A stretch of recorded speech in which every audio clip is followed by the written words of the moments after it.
Have you ever heard of the term movement snacks?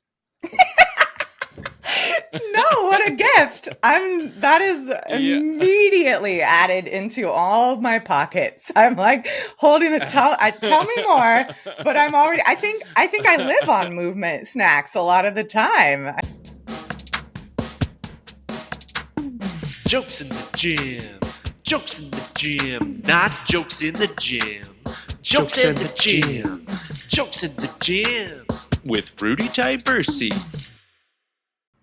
What is up, my friends? Rudy Tyburczy here, coming at you with another episode of Jokes in the Gym, Oregon Country Fair Edition. Oh man, I've had such a good time at the Oregon Country Fair these past couple of years, and I am stoked to have deepened connections with so many wonderful people. This guest, not the least of which, she's been someone who's really had a positive impact in my life these last couple years, especially as it relates to Oregon Country Fair and those processes and that experience, and just kind of trying to integrate with more other people, individuals, groups, communities around Eugene and surrounding areas. Jorah LaFleur, everybody. She's mostly known for spoken word events and stuff like that. But she has a deep love of comedy and really enjoys hanging out with comedians, and was someone who really played a pivotal role in kind of fostering comedy into Oregon Country Fair. And so I'm really thankful for her and everything she's done for me and others. And this conversation is a friggin' blast. We just get going from the start. You can tell, I think, that me and Jorah are two people who really hit it off and really like spending time with each other. And we have fun, and we're flowy, and we get to go in a lot of different directions and touch on a lot of things that I really think are fun and valuable for people who might be interested in Oregon Country Fair, or in performing spoken word of some sort, or just wants to listen to a couple of creative types chop it up a little bit. So I'm super stoked about this episode. I had a lot of fun listening to it when I was doing the edit of it, so I hope you do too. I really do, because I was laughing as I was listening to it, when I was laughing when I first took part in the conversation. So I'm excited to get to share conversations like that with you, that are just joyful and productive and thought-provoking. So thank you for stopping by. And I also want to take a moment to thank my incredibly fake, not real, never existed sponsor, Jiggy John's Jimmy Juice. Nope, that's not real. Not at all. Have you ever had Jiggy John's Jiggy Juice? Nope. No, you haven't, because it doesn't exist. You can't get it in stores. You can't find it on shelves. You cannot even draw a picture of it, because as soon as I say this, your mind will be erased. Jiggy John's Jiggy Juice. Never happened, never will. And with that, I want to thank you once again for stopping by. I'm excited to share my conversation with Jorah LaFleur with you. So with no further ado, here's me and Jorah. Right. Welcome, everybody, to Jokes in the Gym with Rudy Tyburczy. Today, I'm stoked to have my guest with me. It's another one of my fellow fair folk. I'm excited to kind of bring folks in from Oregon Country Fair and get a chance to chat with them about health and creativity. And this guest, she has been one of my guiding lights at fair for my 2 years there. She's a vet of the Oregon Country Fair stages. She's a spoken word artist. She's a writer and a poet. She wears many hats, including one today. She's a host and an MC. She does all sorts of beautiful things. Put your hands together for Jorah LaFleur. Whoa, whoa, whoa. Hey. The crowd goes wild. Hi, friend. Hi, Jorah. Hi, How's it friend. going? It is going Hi. Yeah, it's going good. I mean, it's fun to think about how one Monday ago at 6:30 in the morning, I was waking up in my tent after 4 hours of sleep and deciding that I better walk the fuck all the way out to my car at that time so that I could leave fair before all the other humans decided to do the same thing. It was a good morning walk. Is that what you did? That is what I did. Mm-hmm. It was You new for packed me up all this your year. stuff? No, but I went and Ah. got my car significantly earlier than I ever have. And because this is Jokes in the Gym, and also sidebar, now that I've listened to your podcast while you're doing the intro, I'm like hearing the theme music and I'm on a yoga ball. Boom. So I'm just trying to really get Boom. like, Oh, yeah. So yeah. I'm feeling it. No, so I figure this is a Activate good, the core. right? Yeah. And also, I mean, I think it's Mhm. kind of annoying. I do this with my coworkers and they're always like, okay, can you just stop?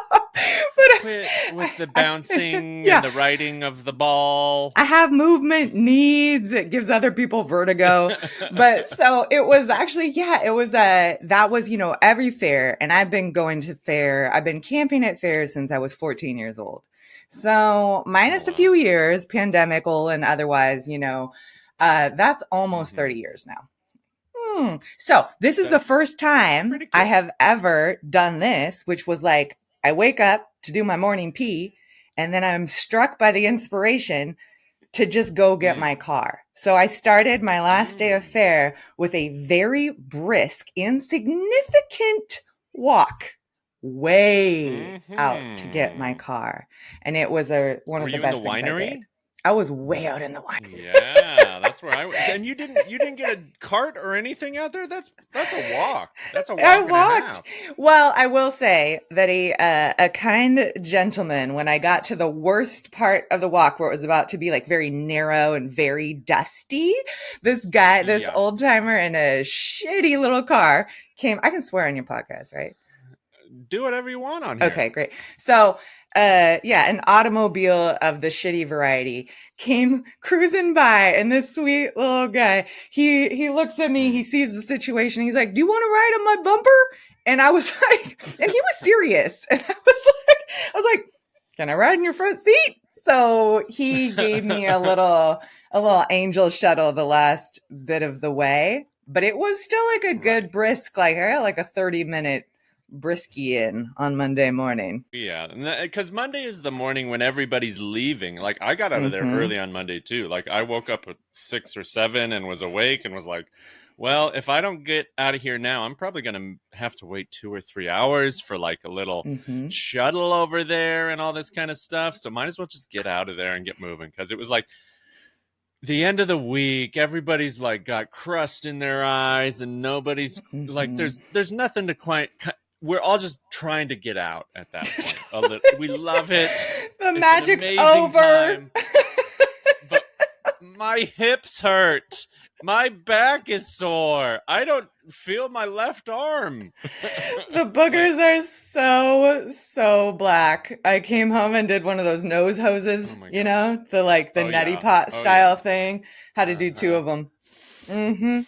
Oh, yeah. 1 for each nostril. Just double fisted neti pots. That's what I'm doing when I come back. It was like a beautiful, those like bugs a dolphin are large fountain. and in charge. It's good. So like ending at the beginning, lots of, there was a lot of movement because I was listening to your little, intro about kind of, and I'm really curious to hear from you more about this, the relationship between performing and the body and the exercise. And I actually think it's, fair is one of those places where if you are able-bodied to do so, like you will end up walking probably more than the average person walks in their regular experience. So there is this real physicality to it and, gearing up, going into that, thinking like, how am I going to set myself up correctly for I looked at my little, thing on the phone before we got on here because I always like to check. And my average is about 6 miles a day, for each of the 4 days. Which is not like crazy, but it's still, I'm a hiker. I love movement. I'm not doing that. Most 4-day weekends are not me walking 6 miles a day. No, they're not. Do you know how many steps that is? My mile tracker is weird. I'm like, I go by steps now. I'm like, if it's not in steps, I don't know what it is. 6 miles? How long? What is that? It's definitely over 10K. You're over the Yeah. You get the little party. The phone gives you a dopamine burst. Yeah. Yay! You did it! You're not a lazy lump. Yeah, I get mad at the steps. Yeah, I have the opposite thing where I'm like, I don't understand about the steps. Like, tell me how many miles I walked. I understand mileage. I need that Yeah, validation. I love that validation too. I'm one of the people who like, whether it's like counting steps, or I even had this thing where I tracked the songs I listened to on Last FM. This is like 15 years ago. Last FM, and they had this tool called the Scrobbler. And the Scrobbler told you what artists and songs you listen to most. Whenever Last FM wasn't scrobbling my songs, I was like, it's like I never even listened to Ludacris at the gym 400 times. It's like Flight of the Conchords never even entered my ears. Why am I even listening to this if I'm not scrobbling them? Someone give me credit. I've been scrobbling all week. And it's similar with Fitbits and stuff, but that's why I've let go of step tracking, is because I try to listen to my body a little bit more than like paying attention to those external goals, which are good and helpful and can get me places. But once I kind of get that rhythm down and I understand how it feels in my body, then I might move away from it a bit more. Scrabbler sounds like if you're like drunkenly playing Scrabble, or if you're like, if you're like a wobbly scribbler. I'm not quite sure. But yeah, I feel similar. There was definitely like in the winter. Yeah, scrobbling. It's like, bro, I got so scrabbled this weekend. like you're just like nerds having crazy parties. Scrobbling with the boys. Scrobbling. I feel like, I used to pay a lot more attention when I was doing like a lot of like winter walking, but to be honest, it's partly I just get curious. Like I have these different places that, I'll go to walk, and I kind of just switch them up between like 3 of them. And I kind of like knowing. And then once I know, like, okay, if I do this walk, and I go all the way there and back again, I kind of know like, okay, that's about 3 miles. And the mappy part of my brain, I kind of like knowing. And then once I know, I got to be careful with that shit too. Cause my young self, I was like eating disordered. I'm very careful with scales and all that kind of stuff. Is a good learning to just constantly refocus on how do I feel, and different miles feel different on different days. Sometimes 3 miles feels like nothing, and other days you're like, that was like a big deal that I got that in there. Absolutely. And that's important to note, and let yourself like be okay with doing less sometimes. Like, yes, you want to push yourself, yes, you want to go past your limits at times, but some days it's not in the cards. Some days you just do the regular little walk, or you do the 10 minutes of stretching, and that's all you got, and that's fine. It's when you never do anything more that I think problems might start to arise. You get a little too complacent. Yeah, it's definitely, I think, one of the translations to other parts of life that is good for me as like a recovering perfectionist is, 10 minutes on your elliptical. If that is literally all you can fit in today, that is better than not doing those 10 minutes. And don't like do, because it's so easy to be like, if I can't do the whole thing, then it's not, or whatever the goal we make up in our mind, if you can't do the whole situation, then it's not worth doing at all. And I feel like so much lives in that gap of just like the cumulative power of doing the 10 minutes until, like you said, until the days when you're like, okay, now today, like I've got it and I'm going to do a big whatever. Yeah, totally. Because you'll be ready for the big whatever if you did the little bits along the way. For sure. You're like priming yourself. You're priming the pump to do the other things. Have you ever heard of the term movement snacks?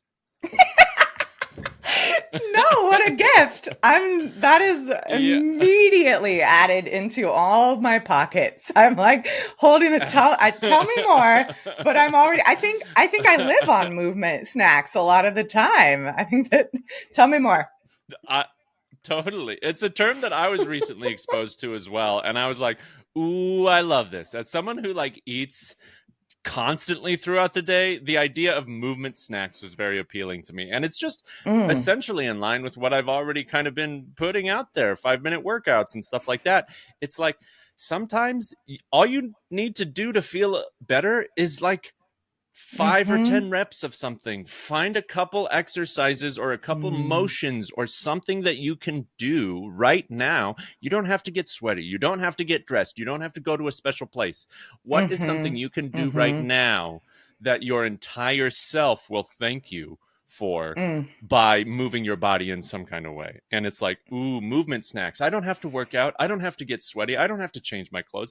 I can do 5 deadlifts in jeans or whatever. Deadlifts in jeans is definitely the name of something. I'm not sure if it's like a band or like a little indie film or like a new YouTube sensation. I feel like it's like a country honky tonk band. Deadlifts in jeans. Oh man! Yeah, or it's a song. It's a song. Let's. Maybe it's a I'll make song that song sometime. I feel like it would. I don't know. I think that's like a killer YouTube video. Like I have I'm kind of bad at like doing the, keep finding new videos. But if I find one little workout video that I like I will do that shit over and over and over again, the same one. And I feel like deadlifts in jeans would hit like a really good cross section of America. Like I feel like you might get a lot of country folk and then maybe a lot of gay men, and it would be like a whole thing. Yeah. Just unite the people, Rudy.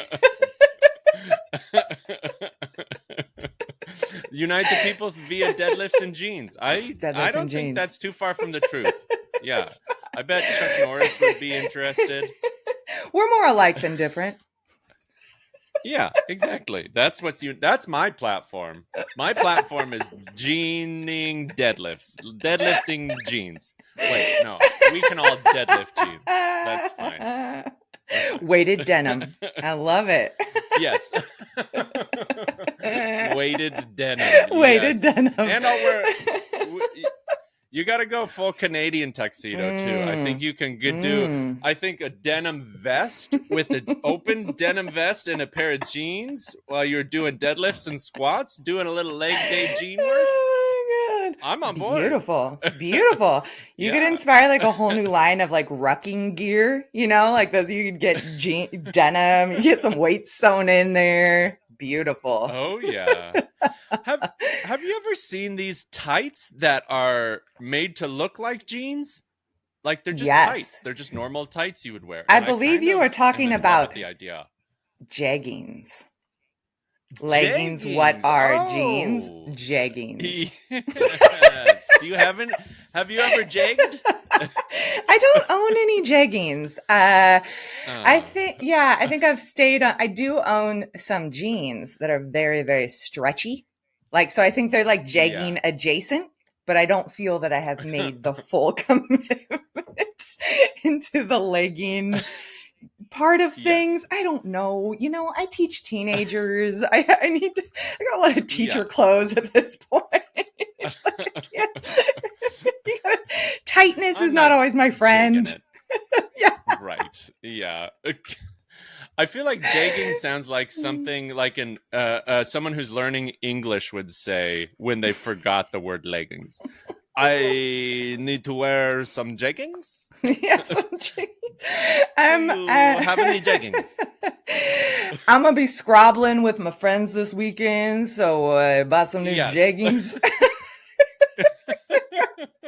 Scrobbling and jeggings. Good stuff. That's our morning duo, our morning radio. We're the Scrobbler and Jeggings, coming at you from 93.1 The Crow.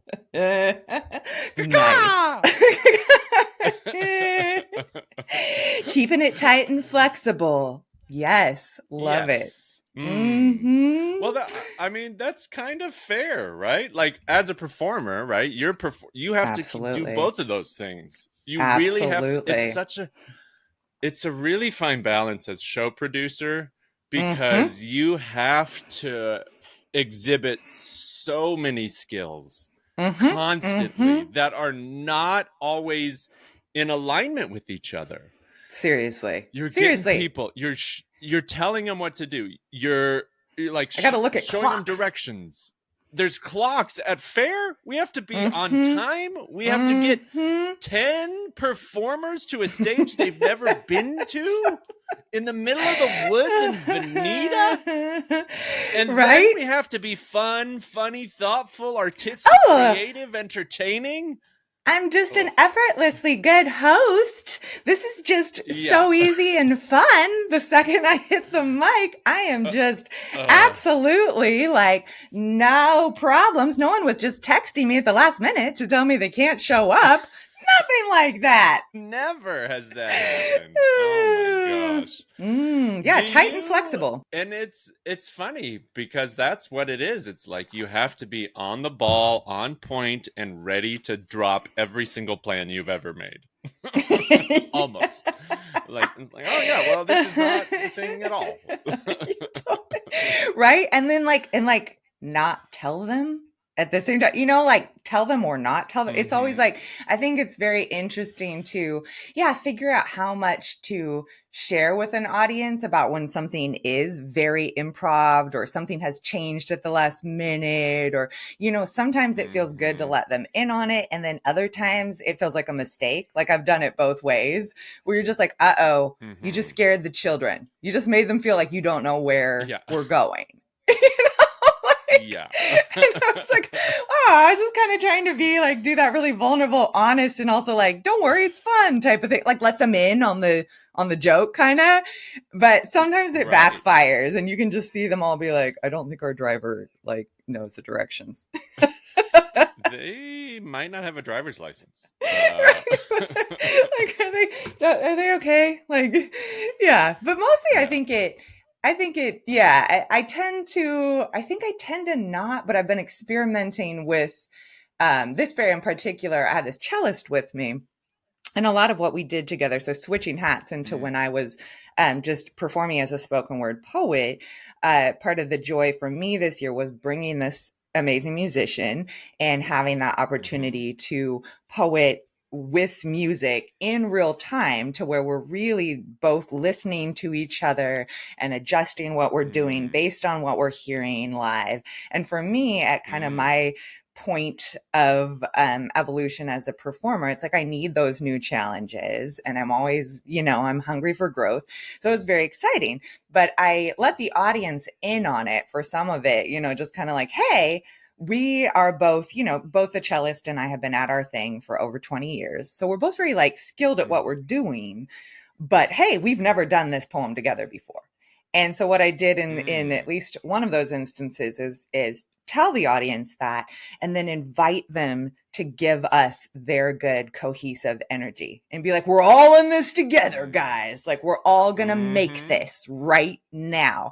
And the first time I did it, it felt a little bit wobbly scrobbly, but the second time on Sunday, when I think everything was really in the flow, it was awesome. And it totally worked. Like we were so on point for never having rehearsed the thing at all. The people helped. So. Yeah, that's so good. And I think people, especially in a situation like fair, in an environment like that, where everyone is a little wobbly scrobbly and like, we're doing this thing together. Like when you exhibit some vulnerability, a little more honesty, I think then people can really respond to it. But if you're in like, I don't know, Philometh on a Wednesday, it might not have the same effect. Wednesday in Philometh is like a deep film. It's like Tuesdays with Maury. Wednesday in Philometh. Wednesday in Philometh. Or else it's like a really like singer-songwriter, like just like a beautiful concept album. And it just goes through your Wednesday in Philometh. Every song is a different part of the day.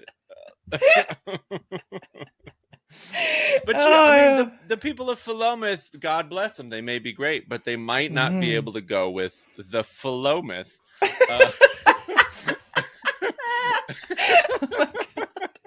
The flow math of Sorry we did that. I just lost every listener I ever had. That's on me. That's my bad. Philomath. Philomath. Yeah, that flow math. Yeah. But I personally like going behind the curtain, right? Like, so do you, I would imagine. It's so much more fun, but not so much more fun, but for someone who puts together shows and introduces so many concepts to audiences, sometimes it takes a little more, I don't know, support, a little more hand-holding as a performer. It's not what you want to do all the time, but also there's like, you look at the Peach Pit and there's 60 shows in a day. Like, how are people supposed to know what's going on? How are people? It's crazy. And then people are complaining about the cost. I'm like, who are you serious? No, don't complain about it. I don't know. It's just frustrating. It's a lot of bang for your buck. See some of that stuff. It really is. It's. Yeah, I mean, I think it's partly, you know, fair has existed for so long, you know, I mean, we're like 55 years in, I guess. And so I actually will, I definitely have to admit that I had gotten kind of out of touch with what it costs to come for the day, because at this point I'm so on the worker side of things. And so I look at it, you know, it's my kind of little, I'm wearing a few different hats. I look at it as a beautiful job plus volunteer situation. So I actually didn't realize how much the price of admission had gone up for the day. And because I've been going for so long, my brain, just like with all things, you're like, how much do eggs cost now? You know, you're like buying $10 eggs and you're just like, what the fuck? Like, eggs used to be $3, you know? So I kind of do have that with fair, and I understand people having that. Like, I remember when it was literally like $18. You know, to come on a Saturday. Cool. It was, I mean, that was my teen. So, you know, just the same way that I'm like, oh, you know, the 90s like weren't that long ago. Like, that was my scale of like how much things cost is pretty, I'm not necessarily in touch with les réalités. So. Right. Yeah. No, I get it. And I understand that it is expensive. I don't have a lot of money. I don't have a lot of money at all. There are 0 commas in my bank account right now. Like, it's not a lot of money. And you're telling me that podcasting is not where it's at for the big bucks? Oh, shit. Oh my gosh. This has been wildly unlucrative so far. But it's also, who cares? Like, that's I guess kind of my point is that I'll never retire because I don't care about money and it doesn't matter because it's fake and I'd rather do stuff. You know what's great is like we're all gonna die, so you know? I love it. I love that we are. Right? Thank God. Sometimes when I get really, really tired. And this is not in any way, I'm not trying to make light or point to or speak to suicidal ideation at all. I just mean it in this very gentle, sweet way. Sometimes when I'm really, really tired and just kind of like tired of the world, I just think that's going to be so nice. It's just going to be like such a big, like just like an ultimate nap. Like, I'm so glad there's an end and not in no rush. I hope I get 40 or 50 more years. I will take as much as life will give me. Please and thank you. Like, totally. I just like the idea that at some point at the end of a very long day, you get to take a big nap and it's all okay. I love that. You know how much you like napping? That's how I think. Do that forever. Right? There's like the big nap and all the stuff that seems so important, you know, the fucking commas in your bank account and all of that. It's like, you know, when the big nap comes, it's really, none of that is that significant. Grab a pillow and start sucking your thumb and just drift away, baby. Oh yeah, I'm ready. I'm loving anytime if there was like an activity where you could pay to go nap, like a movie, you know, like here's a $10 nap suite.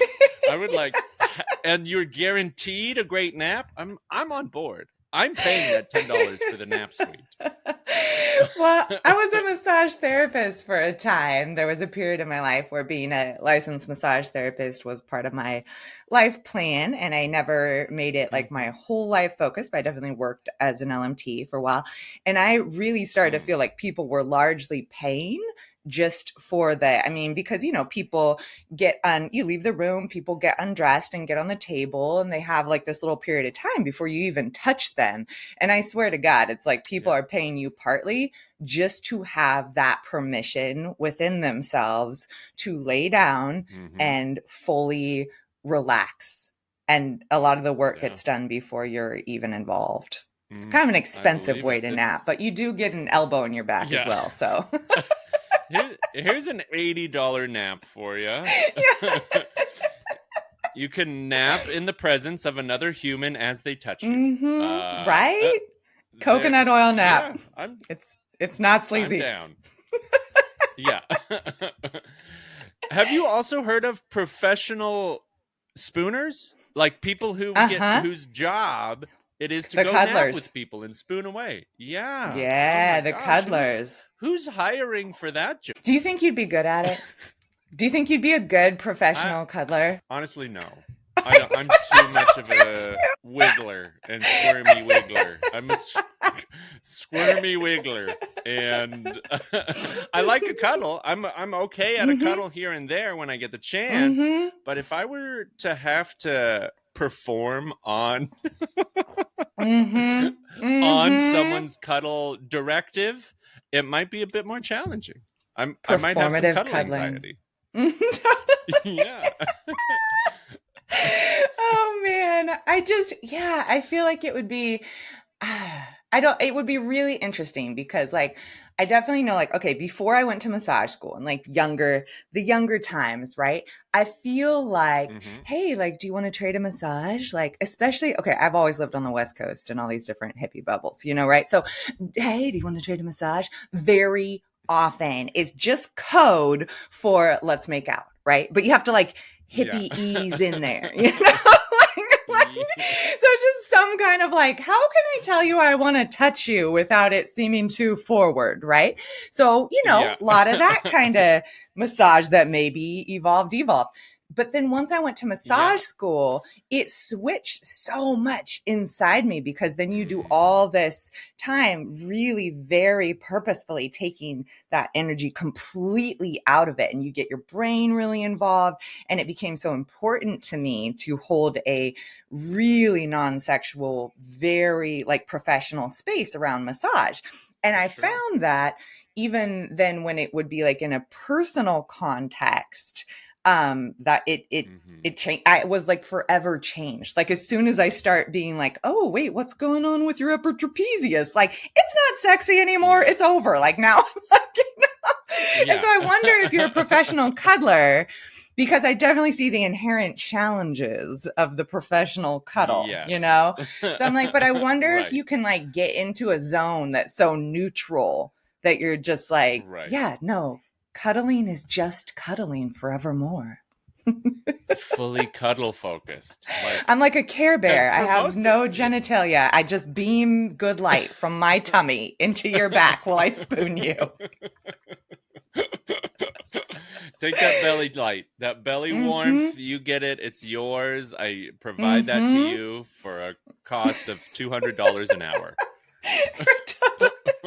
It's like a platonic pony. No, but we're just rainbows and sparkles, and that's it.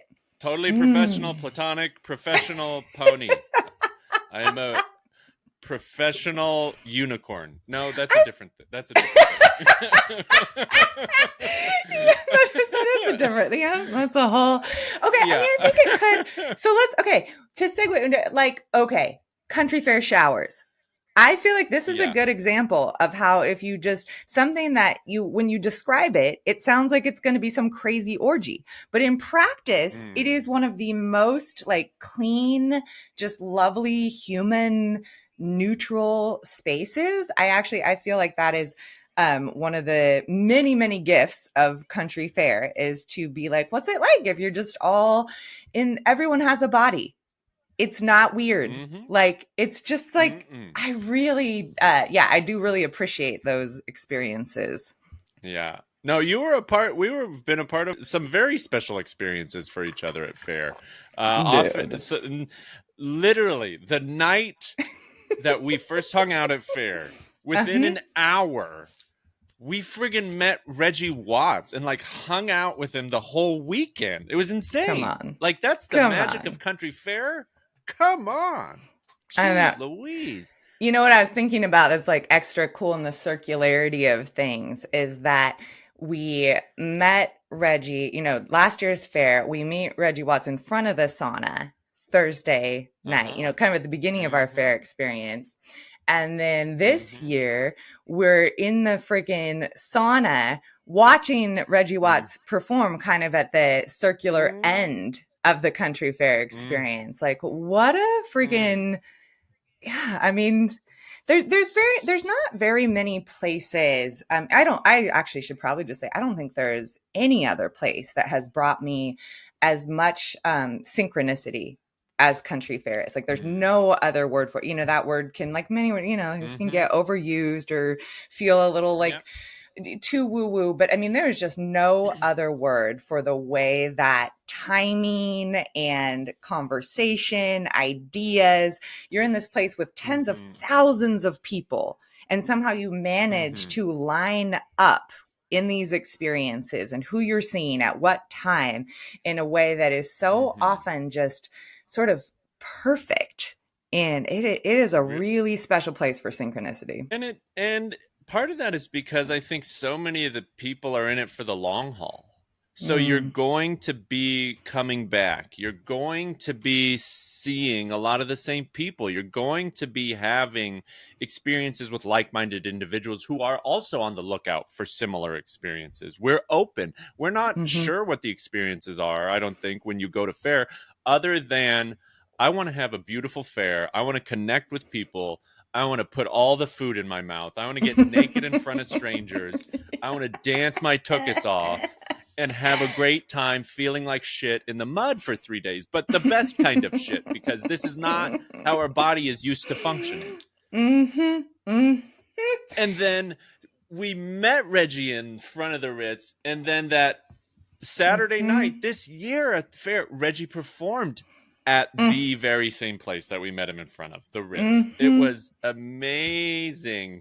I don't know about you, but that wasn't even like, I'm not trying to stay up all night. It was at 12:30 at night. And for me, that's even 12:30 is late. I don't know how you feel, but I'm like, I'm not doing a lot of 12:30 things. Like, was that a task for you? I definitely went just because of our friend Reggie. The lines to get into the sauna are pretty late that time of night, and I will admit, had I not had a special invite to make that happen for myself from sweet Mr. Watts, I probably would not have done it.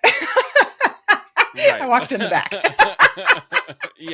But I also,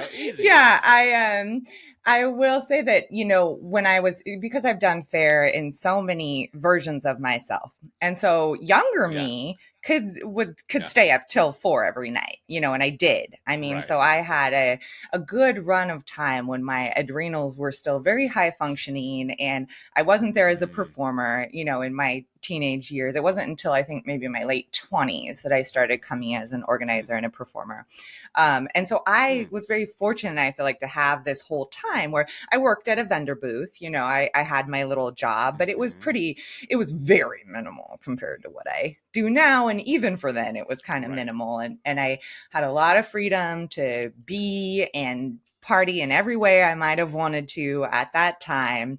And so by the time it came more into like having my job and having my role, I would also say that for myself as a person, I had evolved. I am at this point definitely like, I don't know, I don't have much party in me, but I do still have enough like FOMO around being in a place where there is just so much happening that it's like really hard for me to get to bed at a reasonable hour, because I'll just get pulled into like, oh, but then there's that and there's that. So I would say Yeah. this is my most successful year for getting to bed by, if I can get to bed by 1, like a couple of the nights, and then Saturday, I was probably up until 4, but that was good. It was like, okay, it's time. Like it's Saturday night.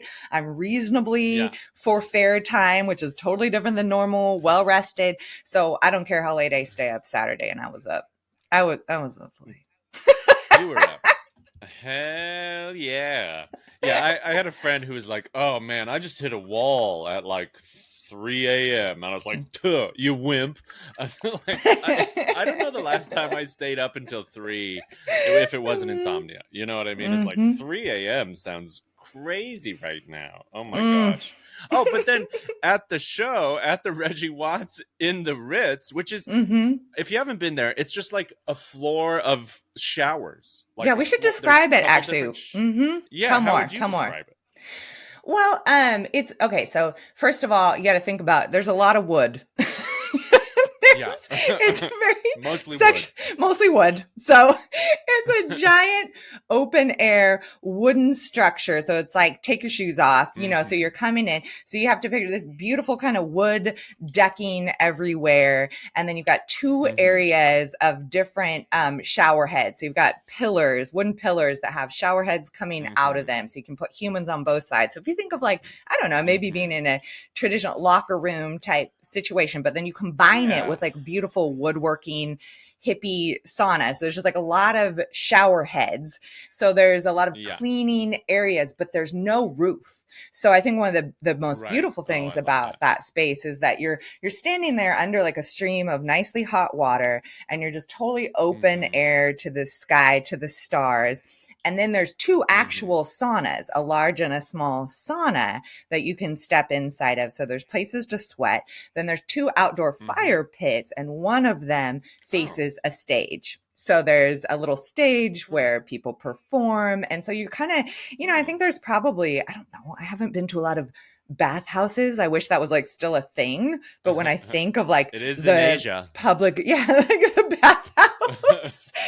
yeah. I wish. Okay. So of saunas in Asia. Yeah. Yeah. Okay. So I'm curious how that like compares, because I think it's a very like the idea of just kind of, like a public place where you could alternate between getting clean, having a sweat, sitting out, sitting around by a fire. Like it's very, like so many things at fair. I think that it hits something very deeply human. Like some older parts of us are getting hit. That are kind of lacking in our everyday modern experience. And that's part of why it feels so good. It's like, oh, we're just all sleeping out here together on the ground. People can get clean in a communal area. People can sing together. People can dance together. Like just like human stuff that's been happening across time and culture that we actually just don't get enough of. Like, I don't want to have to go to a bar to hear music. You know, what if we just want to be outside under some stars? Yeah. I love the stars. That's maybe my favorite part too. Other than just the whole environment, the whole experience is looking up and seeing the stars and the trees and everything above you, and just being around a bunch of other people at the same. It's pretty amazing. And I wasn't even like, I wouldn't have gone necessarily, but one of the ways I talked myself into it was like, oh, it'll also be good for me in a variety of ways. I'm getting a shower before bed. I'm getting to just relax and refresh and take like a 20-minute shower in that the water stayed warm and amidst a bunch of other people, like beautiful men and women and people of all shapes and sizes and backgrounds, and not even everybody's naked in there. And it's like and so it was just so nice to be like, oh, this is a fun thing I get to do. And so when you get to have those little reframes, that was my biggest FOMO thing. It was like, I may never I don't know when Reggie's coming back. I would guess he will come back. I'm sure he loves the experience and wants to be here in the future. But I don't know if he's going to do the Ritz. I met this guy a year ago in front of this very spot. If I didn't go, I think I would be banished from heaven. I feel like that's like I would go, it's like this is what you must do, son. This is how your life unfolds. my God. the pearly gates, they'd be like, you didn't go see Reggie Watts in the nude when you had the chance at the sauna at fair? You get to have, butt prods for the rest of your life. Go downstairs. Banished from Heaven is just the most solid Christian metal band that you've come up with. Yeah. Christian metal. Christian metal. Yes. It's like a whole new genre. I feel like, oh my God. Yeah, if you played this while you did deadlifts in denim, come on. We're just going to hit. We're just going to hit a third pillar of the American community. Yeah. We're making an album. These are the two first singles, Banished from Heaven and Deadlift. Yes. Maybe those are the Lost Creed songs. Oh,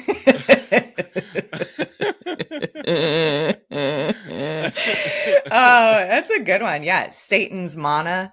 There's like a whole situation. Satan's mono? Satan has mono? Oh no. Too bad we kissed Satan already. be making out. Mm-hmm. Yeah.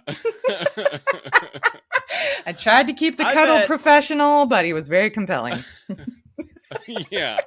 I bet Satan knows how to make out great. I bet Satan is like an awesome make-out partner. Ooh, the forked tongue. Come on, Rudy. The tongues and the horns? Yeah. Oh, Satan, yeah. Sorry, I'm sexualizing the devil. If you had a tail, imagine if you have a tail that you can like not only do you have arms to wrap around the person, but you got a tail that you can be doing stuff with. Oh, tail on tail action. Yes, please. Have you ever gotten like a cat's tail in your armpit and you're like, oh, that's nice? Imagine if it was Satan trying to make you feel the most intense pleasure of your life.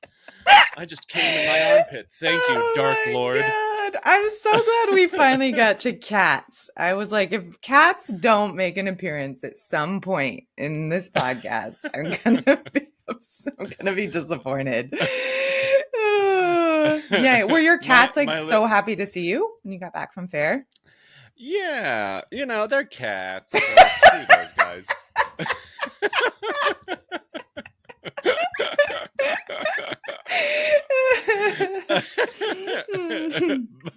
but yes, and there has been a little bit more loviness. There's some fleas going around, so we're working on the flea stuff. But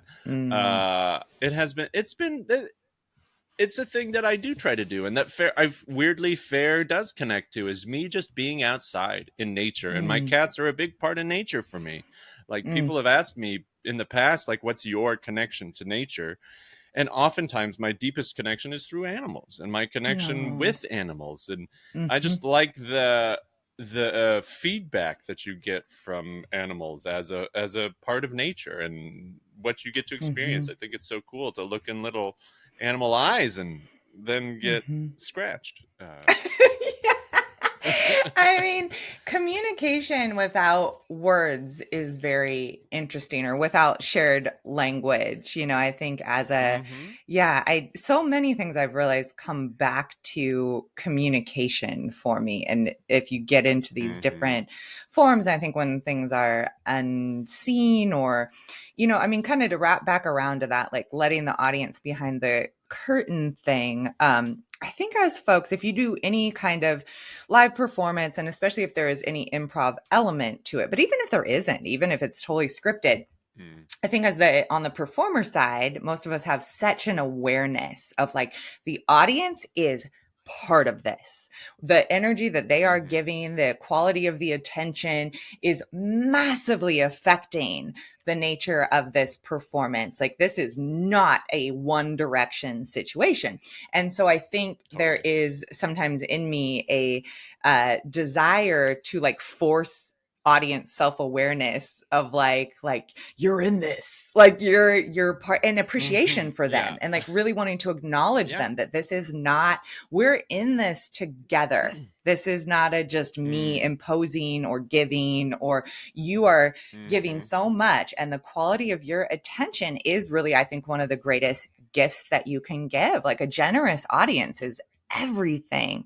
And so I think that is a communication loop that one party is being more silent. I mean, they give applause, but even in the silent parts, it's like we are communicating. And so I think, animals, things in nature, it's like those silent moments of communication, in some ways, I think the more aware you are of them, the more you can enjoy with them and the more you can do with them. And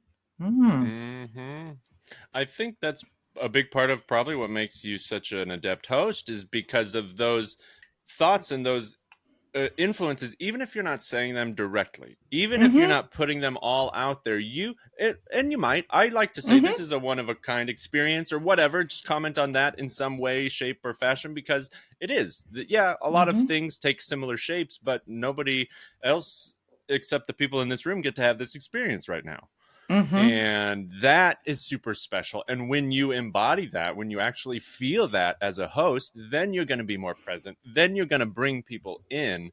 And you mentioned to me, I think maybe on the first night of fair, you're like 3 types of hosting. Like you had 3 styles or ideas of what hosting is. What were those 3 hosting styles that you mentioned? Yeah, I have found that I kind of have 3 like operant metaphors for how I think of hosting. And sometimes they totally dovetail, and sometimes it's more like one is in front. So one is just classically like if it's a bigger show and maybe it's a bunch of musicians, for example, like it's acts that I have no part in, but I am the host. Sometimes it feels like I'm the ringmaster of the circus. Right. So it's like, right. Because the circus, all these beautiful acts, but the ringmaster is the one that's kind of like framing the whole thing. And you want your energy as a host to be big, because there's going to be big energy coming, right? There's lion tamers, there's a whole band, whatever. Like you're like, okay, and you dress up, you're part of the show. And then I think that kind of also goes into, since I feel like, you're the glue. You have to really, especially if it's like a variety show. Sometimes I've gotten hired to host, or, burlesque or something or even just poetry slam that I did forever. I hosted a poetry slam for over 10 years, ran it. And so you're like, okay, I'm very aware that some of these poems or these acts might be very different from each other. And so to be the glue that makes this feel like a continuous experience rather than just like a series of disparate events, that's part of your role as a host. And then I think that also kind of dovetails into the last one. Sometimes I really feel like I'm the tour guide on a bus. And this is particularly if I've gotten hired to host a show where I actually don't really know a lot of what's going to happen. Like I have the bios but I haven't necessarily seen all the acts. I have found that it helps me to give myself permission to like, I'm excited. Like, I'm like, we just watched something together. I just saw it for the first time too. So I'm like, I am also very excited about what we're seeing. Yeah. So let's comment on that, it's just kind of like, yay, we're all on. And the main thing with that one is that although I might be equally excited by seeing these sites maybe for the first time, it's letting the audience know that you are a very safe driver, that it's like there's a leadership quality there to being like, I know where we're going. Don't worry. Yeah. I'm excited, but I also am in charge. And I think that is a really interesting part of performing, teaching, all these things is like, how do you make the experience very inclusive?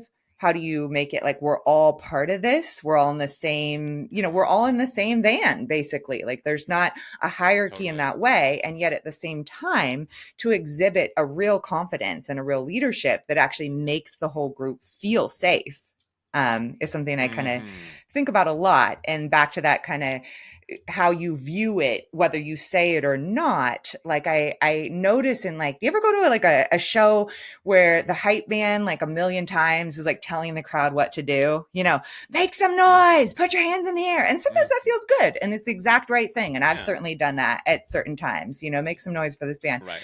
But sometimes I can just feel it that the audience is like, stop telling us what to do. Right. And there's a Yeah. difference between like inviting the audience into having this experience and being like, I'm on stage, you're not, and I'm telling you what to do. And that's this really interesting kind of subtle distinction that I think about a lot more than probably comes out. It's funny, you touched on two things that I was thinking about, and one is the idea of a hype man, because the host job is partially hype man, you know? Hype man, hype woman, hype person. Because we are, like you said, the tour guide. It's like, I'm excited about seeing this too. And sometimes a well-placed, like, get your shit together, audience. You know what I mean? Like, can go a long way. It can be like, all right, what the hell are we doing? You know, not getting mad, but like letting people know that we're in this together. And this is a journey that you have a role in as well. And not in this like finger pointy kind of way, but it's like, we can't do this without you. We can and we do, but it sucks when it's just alone, you know, it's not the same thing. And so, the idea, but I think the hype man is also very important. And that's part of what I like as a host. You know, it's like, it's fun to build people up. That's what I like about this format of podcast that I try to do, is that it's supportive, is that it's bringing people's gifts out. It's exploring what you hopefully find interesting and lovely about what you do and your own creative process. And so, I've also had a lot of experiences like on stage where it doesn't work. And so you just got to be able to, oh my gosh, it's so hard being a comedian in the sense that people see you fucking fail constantly, all the time. And when you're up there and you're working and you're doing your best and you're still just eating a fat one, it's not going anywhere. You gotta keep doing it. You gotta, and it's so hard for it not to bang on your head, to eat into your psyche. And so it's just like, I want to promote the opposite. I want to tell you how great you are. I want to hear what you think about your, you know, creative process. And so it's nice to be in fair, because that is the overwhelming majority of people. It's folks that want to lift others up, have fun, do their showmanship stuff, but are also there to listen and have fun and be a part of something that they're not responsible for. And that's so nice. Yes. It's so nice. I feel like this is a good time in the podcast for me to just say directly how much I respect comedians, how excited I am to have you guys, you know, be part of spoken word camp, as, you know, you and Seth and Devin. I just, you know, and as you know, I was like a pretty strong advocate for that happening. And it's partly because I think what y'all do is the hardest of the spoken art forms. So there's like a lot of, you know, I think spoken word poetry and comedy have a pretty massive overlap in that it's just like one person on a microphone typically. I mean, in both cases, maybe music comes in a bit, but it's mostly just like, it's a kind of self-centered form. And so it was really fun to have our friend Devin Jones, you know, doing both things this year, and having him come and poet during my showcase was awesome. And we took a little moment on stage to chat about the differences and similarities between spoken word and comedy, which was something I just asked him if he'd do on stage with me, and he did a great job. And so we chatted about like where they overlap and where they don't. And, you know, for me, it's always the reason I have so much respect for comedy and fear of doing it is that you just have this really narrow window of success, where you're looking for a very particular emotional state and audience reaction. And I love that. I feel like comedy is expanded to include a lot more like storytelling, and there's these different forms, and that's lovely. But still, at some point, if it's not funny, if funny is not like really a huge part of the current, then it's kind of like you're not succeeding, it seems like, at your goal. Whereas with spoken word poetry, you're allowed the whole rainbow of emotions. making people cry, making people just have a deep thought, like, oh, it rhymed and I liked it. It's like, and funny is just one of many possible ways you can succeed. And so it just feels like that narrow gauntlet that y'all have to traverse is way harder. Yeah, I mean, thank you for your support of comedy and how much you have been appreciative of what we do and bring to Fair, because I think that's super important to have people that want to bring and foster more growth in a variety of different outlets at Fair, which I think is important and hard to do, and you have to do it in an appropriate way, and we don't know what that is until we give it a try. And I mean, maybe it's harder or maybe it's easier because there is that clarity of focus. We do know what the result is supposed to be. There is supposed to be a laugh at the end of this thing, and there is supposed to be humor involved. So that's, whatever our point is or the idea of a joke is, it needs to be funny. Like, it can be thoughtful and heartfelt and unique, and maybe even try to support an idea. But at the end of the day, it's supposed to be funny. It's supposed to be a humorous thing that brings people together, because that's what laughter does. That's what I love about laughter, I think, is that it's so it's a physical response to unite people. That's a magical experience, and we get to do that with people. So when it's working, when you that rush that you feel when you get a laugh from an audience, it's glorious. And no wonder people ruin their lives seeking it out. Like, I get it. Totally. I think, back to hosting too, one of the reasons that I've enjoyed doing so much MC work over the years, and especially running the poetry slam, where it's like, because if folks aren't familiar with poetry slam, it's like each person, it's a judged competition, and each person only has 3 minutes. So as the host, you are up and down and up and down and up and down the whole time. So there's a ton of need to fill in.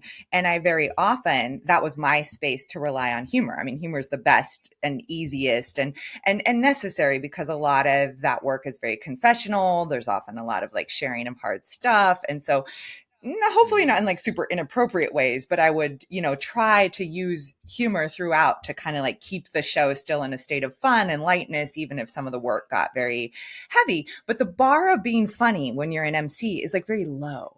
It's like you're like at church making a joke or something, like it's like a low bar. You don't have to be comedian funny. You just have to be, funny enough for this role, which I've always felt like that came very naturally to me, because I, really enjoy laughing. I'm just trying to amuse myself. It's a real go-to, totally. Try to amuse myself and others. And throughout my time, I actually very often would have people be like, oh, like, do you do stand-up? You should do stand-up, and I'm like, that's a different bar. Like, just because I can be this funny doesn't automatically translate to this. But so I have a question. So I asked Devin on stage, I was like, okay, if poetry and comedy got in a fist fight, who do you think would win? So I'm curious what you think about that. But Devin's response was ultimately, it's just like, who has more trauma? I mean, there's a lot of it all across the board. I feel like either side would have plenty of trauma to whip around. Well, the reason I think comedy would win in a fist fight is because by its nature, comedy is more punching. Punchline is built into the art form. So our whole idea is we're throwing punches, we're killing, we're murdering, we're dropping bombs, we're doing all these things as comedians. And if you say one thing sideways to a poet, not to the wrong poet, they'll hate you forever. Such sensitive flowers. Yeah. You're written out of their fucking will. And I'm so like, true. I called you a sensitive douchebag. That's what I've been called 1,000 times in my life. It's because I love you. But whatever, I don't think that's been my experience, right? And it's not something I call people. It's all in jest. But in the idea of a fair fight between we should do a battle. We should do a battle rap. We should do like a poetry Come comedy on. slam. We Yes. could do an improvised poetry comedy slam next year. I have a lot of new ideas that I want to shoot across the stars next year. Also, maybe like, why wait? I've been pitching this to, I think, a few of you for a while. I was definitely talking to Devin about it again. Like, I really like the idea of doing a show that was like half poetry, half comedy, that had some showcase performances of both, but then also had certain people like kind of doing a challenge, and maybe you flip. So maybe maybe there's a subject and you have to have the poets doing comedy and the comedy, like some part, like, so there's some scripted show so people know like it's worth buying a ticket, you get some prose in there, but also having a part that was improv. And I think it would be really interesting to see how putting those two forms side by side, how it would influence each other. Because I will say sometimes, like, I have gone to some, especially like some maybe less experienced folks, watching people do comedy mic after spending so much time watching people do poetry mic, hosting mics, hosting a slam. And sometimes I'll watch someone do comedy where I'm going to be honest, it's not necessarily working. And I'll just think, oh, you're just like it's where they're sharing trauma, like really sharing a lot of trauma, but the alchemy hasn't happened. Like they haven't actually transmuted it into funny. And I just want to tell them, I'm like, you could just do that, but like, just put it over here. Like, you should do spoken word. Like, I don't think you actually want to do comedy. I think you just want to like confess your trauma in an artful way. Like there's another option, That's what I tell them. So like, which is a nice way of saying you're not funny. Like where you're just like, this is horrible. Like you just told me horrible things about your family of origin, and it like wasn't funny. It was just really sad. A different board. Totally. Yeah, you missed and you hit this. I've got a board for you. Like this is what I do. Like, okay, you so came then to play darts with a bowling ball. Like this is the wrong outlet for that. It's not gonna stick.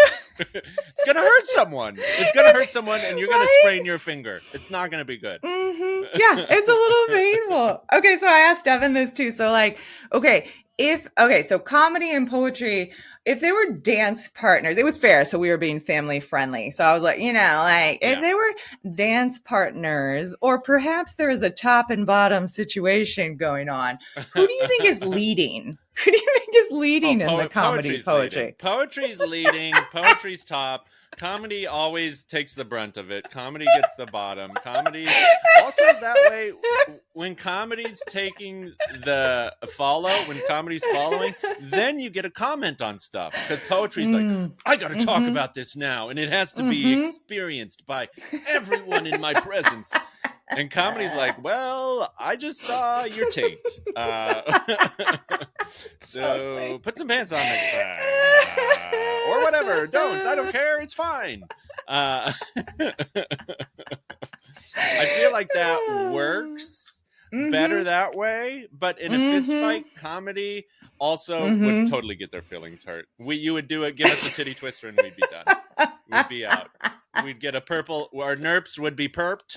And we'd be done. We couldn't do it. I know. Yeah, I feel like comedy might like knock poetry down, but then poetry would just say some shit that made comedy feel so bad about themselves that it would be like, yeah. Whatever happens, someone's getting their feelings hurt. Everyone's going home crying. It's going to be a long night, but it'll be good. You'll be better. That is the commonality. I do feel like I feel like both of them are just these, they're just ways to deal, right? They're just like these, what do I do with myself? How do I be a sensitive person who has all these thoughts and reflections and emotions? And yeah, they're just different ways to channel it through and try to find the feeling of being less alone by fucking talking to people and having them generously listen and share back.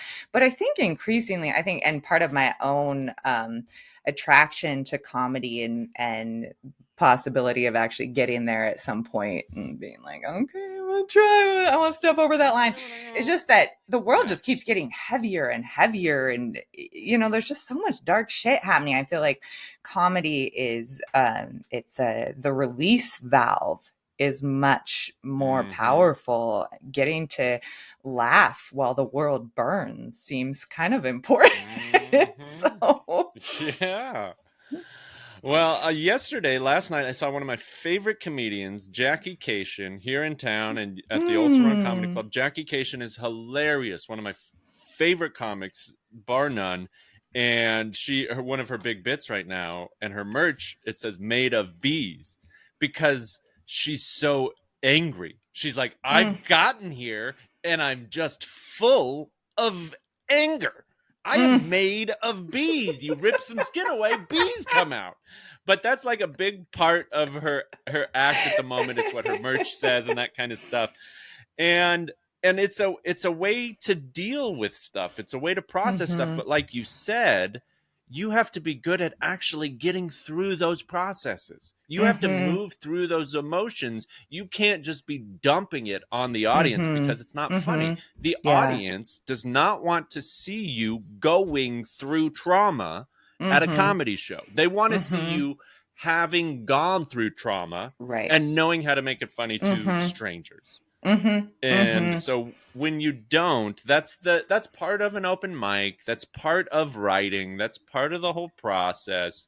But it can really take away that safe feeling. And there's a lot of comics that when I see, I don't feel safe with them on stage because I don't know what they're going to dump on me. I don't know what they're going to try to make me responsible for hearing as an audience member. And that's not the position I want to put an audience in as a performer. I don't want to put them in that position, that awkward position. And I have, believe me, I have. I definitely have. But that's not, when I think about it, when I put some intent behind some stuff, when I've gotten through some stuff, that's not what I want to bring to the stage. And that's not what I want to bring to other people. That's not what I want to share with the world, essentially. Even though, and I'm not trying to just share all the positive. I'm not trying to share all the good stuff. I want to share the shit. I want to share the shit I've gone through and some of how I got through it. It is fun and challenging to try to figure that out.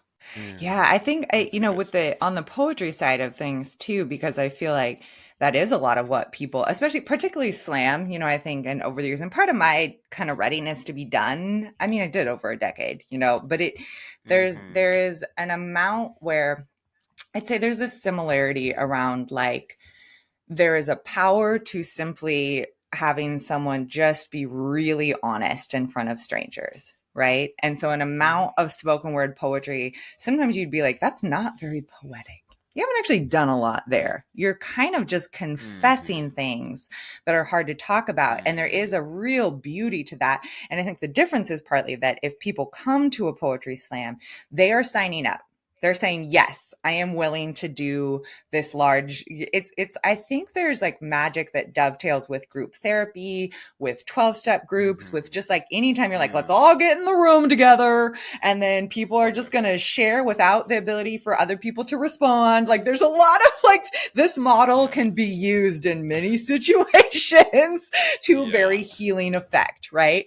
But there's also this part, of me on the more artistic thing that's similar to what you're saying, where it's like at points it's like, and I love that stuff. Absolutely. I mean, sometimes I wish I was more a better candidate for some 12-step work. I'm just like, I love that shit. I love let's get in the room and talk, but we have a talking stick. It's called the microphone. Exactly. But there is an element with the poetry thing too, where I have some similar thoughts of just like, I like it.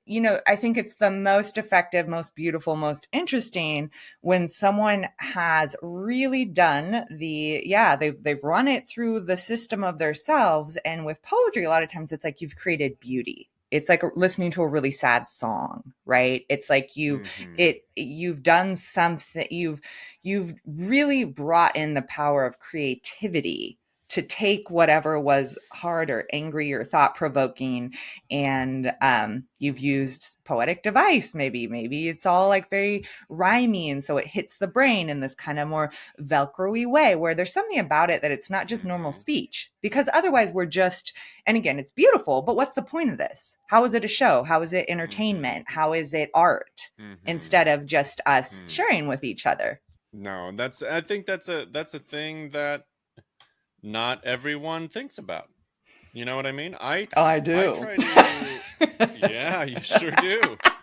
I definitely try to center the audience in my experience. You know, I try to make that a big part of it. I try to think about how it's going to impact the people in the room. I try to think about the emotional tenor of the area that I'm a part of, you know? And so you got to be able to fill the space somehow that is like worth their time. Even if you only have a 5-minute set, let's say there's 50 people there, 5 times 50 is 250 man minutes, human minutes, you know? That's like a lot of time that your stupid thoughts just got to spend going into other people's heads. Yeah. That's a lot. And people, I like to look at it that way, because it's like, oh, even if I'm not, you know, making a bunch of money or super well known, I still have the opportunity to impact the people that I communicate with, that I tell jokes to, you know?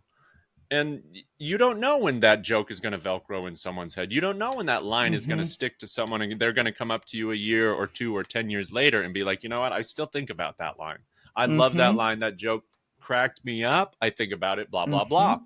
And so I think when you center the audience a little bit more, then you'll get more of that feedback, more of that positive karmic feedback from others. And your focus will shift, you know, what kind of feedback you get. Because if you're focused in an area, that's going to come back to you. It's going to be a part of it. I mean, I don't think it's off to think about it in like, you know, the sexual metaphors applies well. Like if you're like, hey, like my thing is I want to masturbate in front of people, that is one model. Yeah. And if you're like, we're going into this together, and I really like, I care about your experience as my, as you know, the flow of energy is a two-way thing here. It's just going to feel really different to the audience. And it's not, you know, I'm not saying either one of those is like a bad thing, or or that it's a bad, you know, but it's like it's just, you can really feel it when someone is on stage and mostly in it for themselves and is using your attention to have like a very like self-oriented experience rather than like, and I think there's just, you know, I'm sure we both, there's such a, when you are very new to being on stage, I have so much understanding and grace, and we've all been there and returned there, I'm sure, where it's just like, you can't help but be pretty self-centered because you're just scared and you're just trying to figure out how to do this. I think it's more of an arc to get, you know, in your own growth to feel responsible for the experience of the room and to have that like entertainer mentality, which is really like, I mean, it's just like, I'm here to serve the room. And I think this actually gets into some bigger stuff around leadership. It's like the difference between like a really like a king or queen who is like, I am a servant.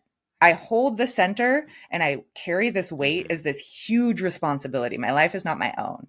Or you have a king that's like, everyone is below me and I'm like, everyone bows to me and serves my will. It's like, who's serving? And it should be reciprocal in an ideal situation. And so that's the karmic beauty of performance, is when you are putting it out there, you're going to get it back. Oftentimes. And that might not happen immediately. It might not happen how you want, but...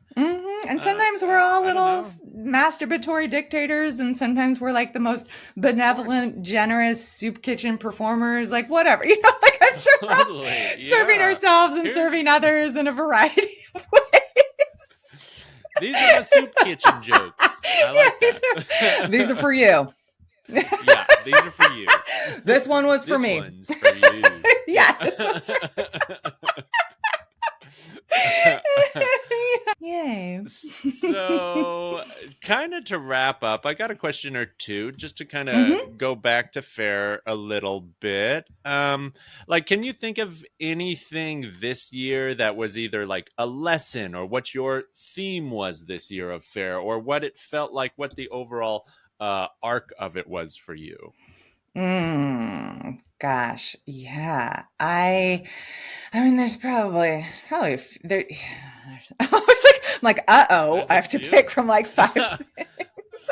That's Whew, good. yeah. I would say, in terms of just to kind of like come into the space of this podcast too, and wrap back to where we started, I have been thinking a lot about physical energy sustainability and trying to get better at that over time and through with the wisdom and experience and being in my 40s and having a body that really, it's not really optional anymore to do certain things, like get at least reasonable sleep. I used to take like my nightwear, I used to take footwear out there that would maybe be like cute, I'm gonna wear some boots and just fuck no. Yeah. Like all I take now is I'm Yeah. like, I have got the comfiest thrift store Nikes. They're like little pillow clouds. Yeah. And all I care about is that I have like good walking gear. I don't care what it looks like, So I think definitely, I bought a bunch of like hydration tabs. I'm dropping those in my water bottles. So I think, there's some ongoing stuff around just like, what does it mean to, get some little cat naps in, like, just like don't run yourself to the ground. And that does, I think, partly come also with feeling responsible for other folks as well, like my own need to do energy maintenance. And I have spent the last 2 years at fair with no alcohol. That's been a new thing for me. Not that I was like a huge consumer of alcohol, but yeah, that has been a really, that is good. Dude, not drinking is my new favorite thing. I've basically spent over a year now. Pretty much. I would say I keep not knowing how to say it because I'm not 100% sober, but I gave myself the guidelines of doing a year where I would have 0 to 2 drinks a month, never more than 1 at a time. Yeah. And so basically I think for about a year I had like maybe 10 drinks in the year. And now it's just become exactly what I wanted it to be, which is my default is I don't drink. But because I'm not a person who had like an alcohol abuse issue that I was working through, I just really wanted to change my social default. So I have got to say, not consuming any alcohol at fair has been just a fabulous choice. I love it. Just substance in general is very, very minimal for me. And I think that it's so good physically. And it also creates such clarity around where the magic is coming from. And it's coming from creativity and it's coming from connection. And, younger versions of myself got to have other experiences. But at this point, I'm very into the the sobriety thing and just really, I would say a lot of my joy this year and more, but especially this year, is just coming from getting to be around a lot of other writer performers there's tons of creatives, but like within the context of our camp and stuff, I just love being around these like high level creatives. I got to hang out with Reggie Watts and Medusa at the same time for a little bit of time, as did you. Like that is like if you would have told myself 20 years ago, Medusa was one of my most influential shows I ever saw in my 20s. And so here's these two performers that to me represent in different ways the height of how to be on stage as a singular human, right? They both can rock it by themselves. And I've learned so much from watching them. So getting to then not only observe them as performers, but to be in just, hanging as people, there's something, that is just, honestly, kind of like a crazy dream level of experience to get to have.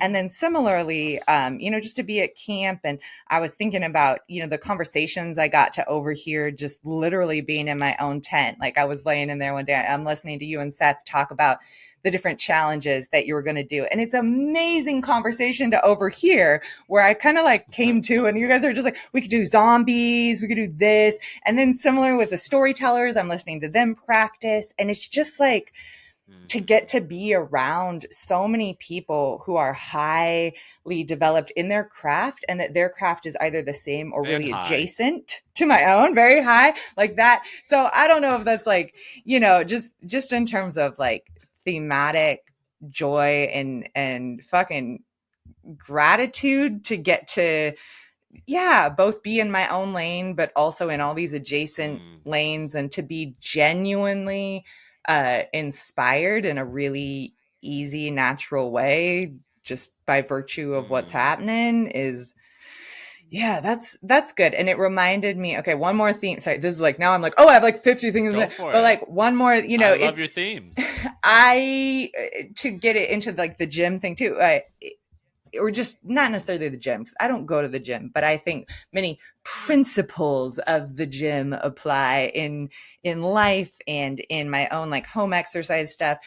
Fucking just getting to be in a place where I was involved in 5 shows over 3 days, and then did some other impromptu performances. It made me realize like I was very like out of shape as a performer. I haven't done that much like kind of day after day, turn it on, do this show, then do this show. In addition to being in those creative conversations and being with people you can riff with kind of the whole time in between, I could feel by Sunday who I was coming in on Thursday, and the feeling of being pumped up and more capable that I left with by Sunday. I was like, shoot, I need to really start, I need to make some choices around how to have more reps in my life again, because there's been phases of my life where that was very built in, and I'm kind of out of shape, I think, for doing. I mean, it's not, I'm not saying I went into it feeling like unprepared or did a bad job or anything. It's just a good feeling when you're like, oh yeah, it's different. You do a long backpacking trip or something, you're suddenly like, I'm in shape. Yeah. Well, that also was highlighted for me as well. It's like, I'm working out and stuff like that, but I need to train for fair. Like I want to do some like trail running and improve my cardio and improve my joints flexibility and stability and that kind of stuff. Like I'd like to be one of the people who goes for a run or two around the grounds. It would be a great way to just kind of like get some exercise and see how to get lost while I'm on a run. Because like, I like that you made it literal again. I was like, I mean, metaphorically, like in performer shape, but that is very real as well. Like, I mean, if you want to perform for an hour on stage, you should be able to exercise for an hour, in my opinion. I don't know if that tracks, but if you're on stage doing something for that period of time, your body's doing it too. You need to make sure your body and your mind are able to withstand that kind of challenge. And that comes physically, that comes mentally.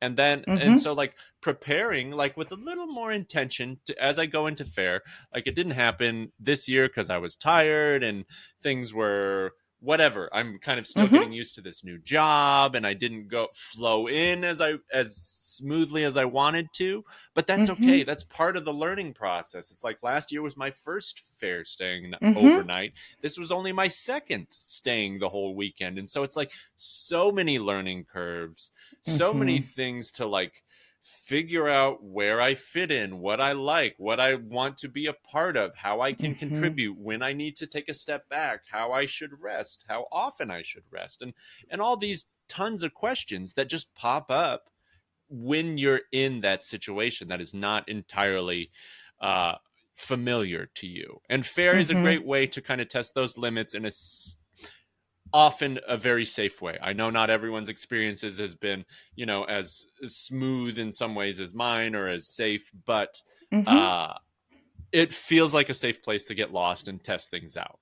And it's definitely, even after all the years I've gone, I've never had a year where I didn't come out of it with significant thoughts about what I wanted to do differently next year, both in terms of the shows, in terms of my own personal choices. It's like every year I'm like, I think the only thing that's changed is like now I actually really need to do this and this is great. But, I do like Google, I'm like pulling up a Google Doc and I'm like making notes, like, okay, like, so next year, like what do I need to remember that like really worked or really didn't. I mean, I definitely have some thoughts about what I want to do differently, and I just feel like it's there's so many levels of check-in that happen with fair. I think if it becomes part of your annual rhythm, I find that more than like a holiday, at this point, these kind of holidays that feel like societally or culturally imposed, a lot of them don't have a ton of significance to me, but fair becomes this very like annual marker of growth. And there's a lot of people that I'm checking in with. Like I have full friendships that now pretty much I only see those folks once a year. But if you accumulate that, you go 15 years of we all do the big family reunion thing, that is significant, especially as years start going by like so quickly. So there's all this like self check-in, the opportunity to be in enough of a time and space. It's so hard to get together with people. So now you're suddenly all in this space. You can sit and have a conversation and a check-in. And I think there's something, again, back to the like human, just what I think I have a lot of like unmet cravings that are, I think about how many cultures over time had some form of like the annual, like, or semi-annual or whatever, like, but gathering times, celebration times, maybe it's the big annual bazaar. There's these kind of moments where a bunch of humans would come together to trade, to celebrate, and they become meaningful markers in the cycle of a year. And I think that's a lot of what fair does for me on this kind of larger, just what it represents kind of level and how it contributes to feelings of community. Yeah. Totally. I think that's super well said. I'm excited to kind of have those yearly check-ins with people and myself and these ideas that are floating around. It's great. So to kind of close up, if you could sit down and have one of those conversations with early fair Jorah, younger Jorah out at fair, what kind of input would you try to share with that young lady? Gosh, that's an interesting. I don't know. I got a little tangled in the reality of it because I'm so happy that my younger self felt safe enough to just do all the crazy stuff I did at that time. Like I would in my present self, I would give myself all this like practical advice, some of what we've been discussing, just how to probably better take care of myself physically, and maybe just, some mental advice around how to pace myself and what to focus on. But I'm really glad that my younger self got to just friggin', be like, I mean, speaking of running, I used to have a lot of energy. I literally ran around that place. I had the energy to just dance and dance and dance for hours. And I wasn't focused on being, now I feel heavily responsible for the experience of many other people as a coordinator, all these things. I wasn't responsible for shit. I was like, as long as I did my little shift, I was just completely on my own. I got to follow every impulse and do whatever I wanted. And I definitely, I've never been like a crazy party for party's sake person, but I will just say my younger self had a different relationship to psychedelics than I have now. And she had a good time. So I wouldn't want to take that away from her. That kind of thing. So I think it's like, it's hard to, it's hard to think about wanting to change anything. But I think, so if I was thinking about another human coming in, part of my orientation, if you're a new person to fair, I think it depends so much on like, who are you? How old are you? Like, what's your, what is the magic going to be about for you? For anyone, of course, I absolutely would suggest do everything you can to take good care of yourself. make good choices with the hydration and the footwear and the trying to sleep, and, be careful with any kind of substances, especially I would tell my younger self, like, hey, your brain's still cooking, be careful with that. Yeah. But, Yeah. I was very fortunate. I think figuring out, so this is, I think part of what I'll say it this way. Part of what I would enjoy telling my younger self is like, hey, the thing that is one of the things that is going to matter most to you in your life, eventually you will get to do here in this magical place that you love. You will get to go from being someone who is like running around enjoying all these performances to being on the performer side of things. And that has been an incredible joy for me. And it's such a natural, it came about very naturally as an extension of the work that I was doing in the community. I mean, similar to yourself, right? It's like, this is a thing that I do when I'm doing, and then I get to bring it out here. And so I think I think it's nice for people to get to experience what matters to them in the context of fair. So like if you're a healer, right? Like how can you connect into that part of the fair experience? I had a friend out there. I saw him out there for the first time. He's an amazing cook and he worked at a food booth this year, and it's like, so what's your, how can your real life and what you really care about not be separate from fair, so you don't have to feel like you're a tourist or, unless that's what you want. Also, it's like, hey, it's great. Come out and be entertained. Just like if that's what you want to experience out of it, like maybe you're a dental hygienist and you're like, I just want to go out there, get my titties painted and like get it, just have an experience. Like that's Get it. so beautiful. But I think if you're more, I think sometimes people feel from the outside like they don't know how, it's like, how can I connect into it? And I think it's like, who there's so many jobs out there. If you're willing to work hard, there are so many jobs out there that need to get done and ways to connect in. So, I feel just very, very grateful and very lucky that I kind of have had the opportunity to do both. I had my shirt off titty time, and now I have my well-dressed spreadsheet coordinator time.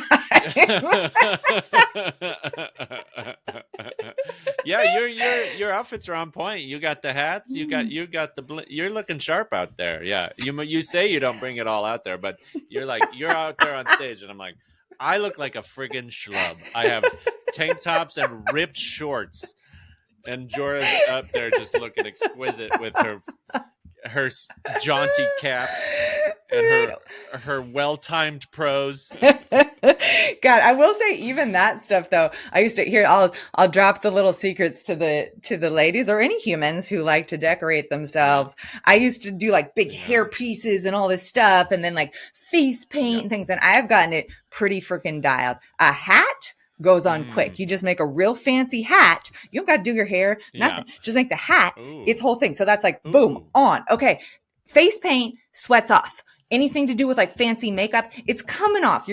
So temporary tattoos. It's all about get the temporary tattoos, cut them up. That shit will stay on your face. So you're just going tattoos, right? With a little reasonable makeup, and you can look very fancy. Yeah. Hat. Boom. You're Sneakers. like a fancy Mike Tyson.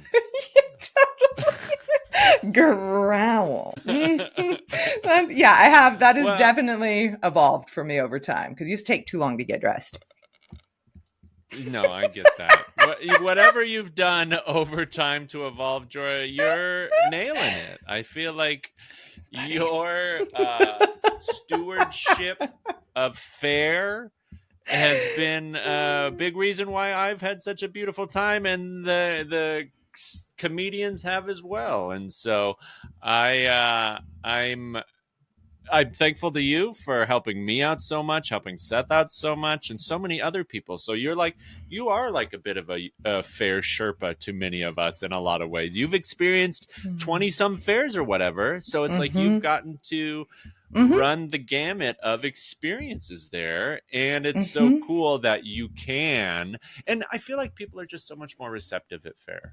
You know what I Mm-hmm. mean? They're more Mm-hmm. receptive to help and Yep. support Yep. and connection. The Mm-hmm. the the layer isn't as thick to get through, Mm-hmm. and that may not be how it is for everybody, but it's certainly a feeling at spoken word camp, and one Mm. that you embody, and that I really appreciate being a part of. So Spoken word holla camp. back. Yeah, Yeah. I'm thank you for that. I'm very grateful to get to play that role. And I do feel like I just want to give a shout out to the Cocos of spoken word camp, because I feel like it's all about what umbrella. And I absolutely acknowledge people have many different experiences at fair and of fair organizers and bureaucracy. And there's many things that I'm sure I also would not enjoy. I feel really lucky to be part of a camp led by two amazing co-coordinators, Laura and Leah, and then also all the people who work on that organizing team. There's just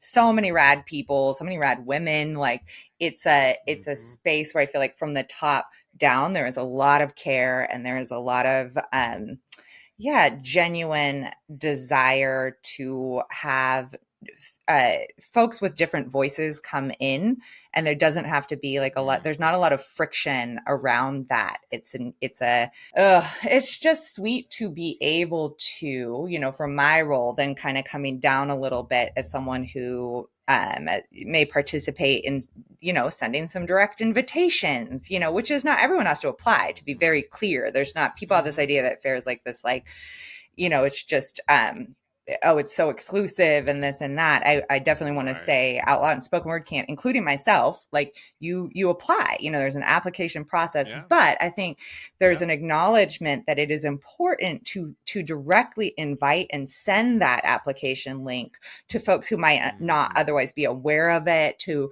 make people feel like they are, we desire, like we would love to have you there. There's some of that outreach that has to go along with that application process. And it feels really good to me to know that when I do that, if I come to some of the comedy organizers or whomever, and I say, hey, I would love to, I want to share this application with you. I'd love to see you out there. It's like, I know that the camp, that if they choose to do that and come into it, that I just have so much trust and faith that this is a sweet camp. It will be, everyone has their own thing, but this is like a nice place to land. And that makes me feel really safe to, be a part of that. And I think that is really, really special.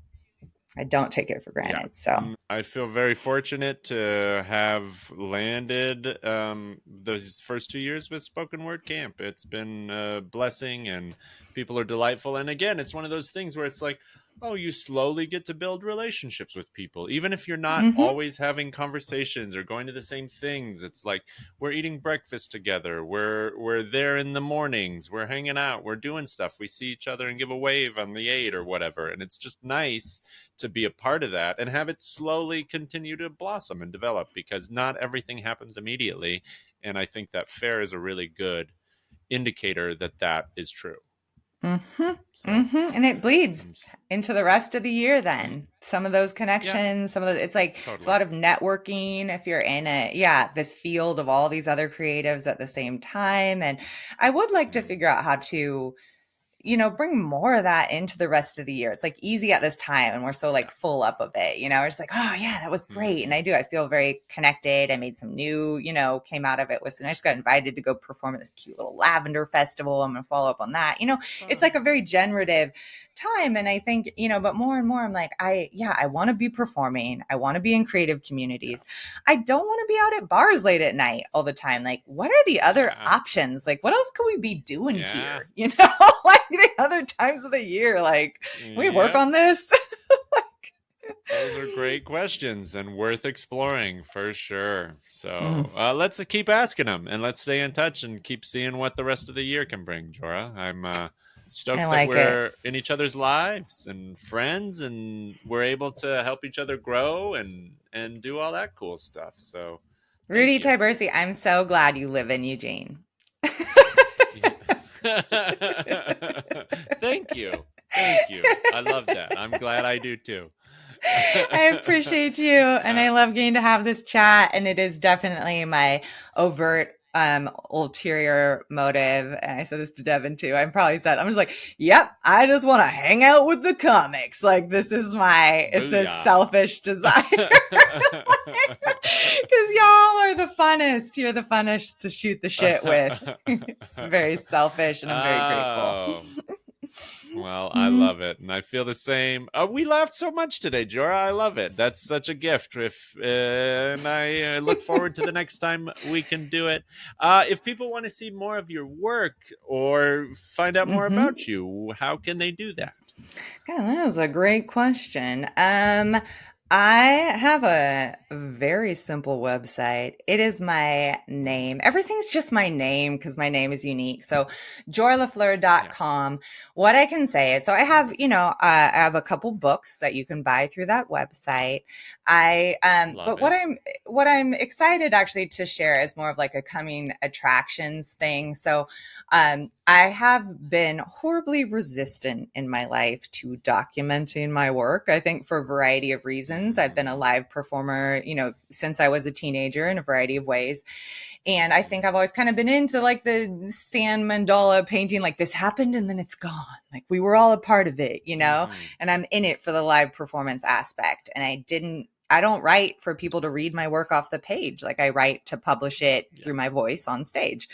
But as I've been coming into my 40s and, the big nap could come at any time. So I've started to be like, and my memory is getting worse. So I'm like, I used to have this very clear, like I was like my own oral tradition, like a poem would finish its final edits on stage and then I would own it like in my memory and I could just, and I can perform from memory.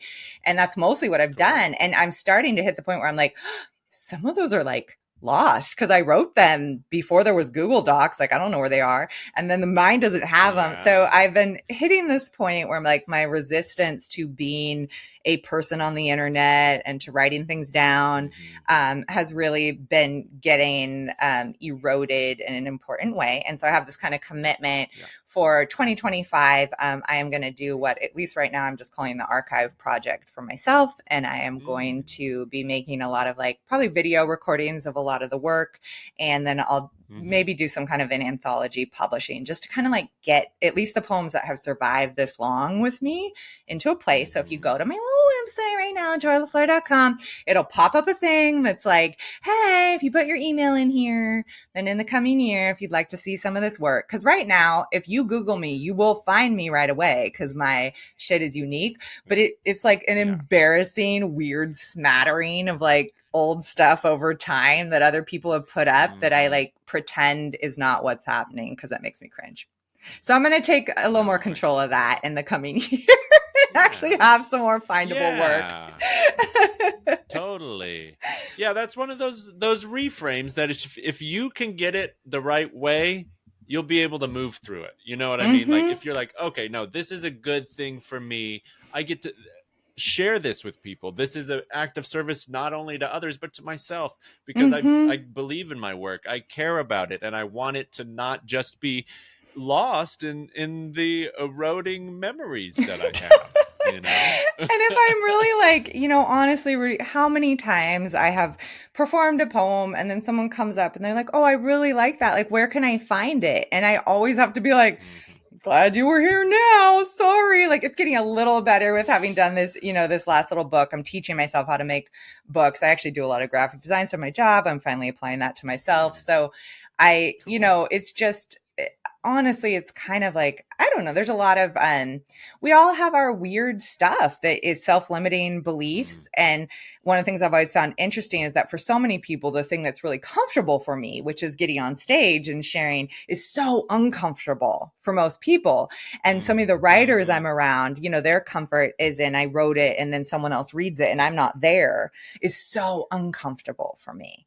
And so, it's really like pushing up against that thing and having to be, just get the fuck out of my own ego way, almost in reverse, where it's just like, I honestly, the amount of times over the decades when someone has said, where can I find that poem? And I've said nowhere, it's not insignificant. It's actually quite a few times. Like, and so there is that part of, just get over yourself. Stop caring about that you don't want to be recorded or all of this. Just like give people the thing that they ask you for, and then just get out of the way. Like, it's okay. Yeah. You're not going to have control over how they receive it. And you hate the feeling that it's like a tattoo and now it lives forever somewhere permanently when you didn't want it to. That's fine. Just genuinely accept that when someone says they would like to hear that again, they mean it or they wouldn't ask. So give it to them. Give it to them. Give it to them. Give the people what they're asking for. The internet is scary to me, but like, whatever, the big nap's coming. It's just time to get less precious about everything.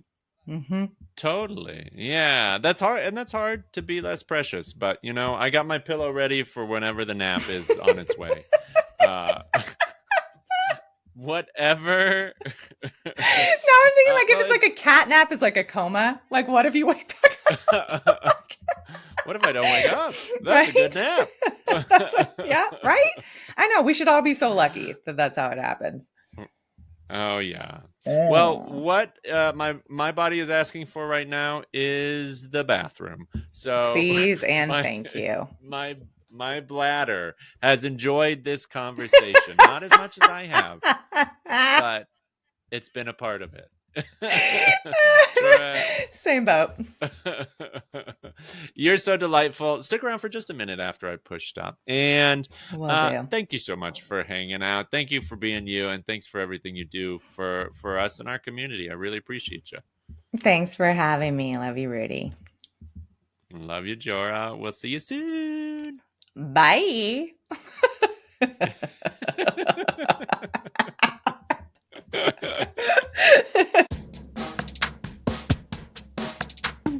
Jokes in the gym. Jokes in the gym. Not jokes in the gym. Jokes in the gym. Jokes in the gym. With Rudy Tyburczy. We're the Scrobbler and Jeggings, coming at you from 93.1 The Crow. Nice.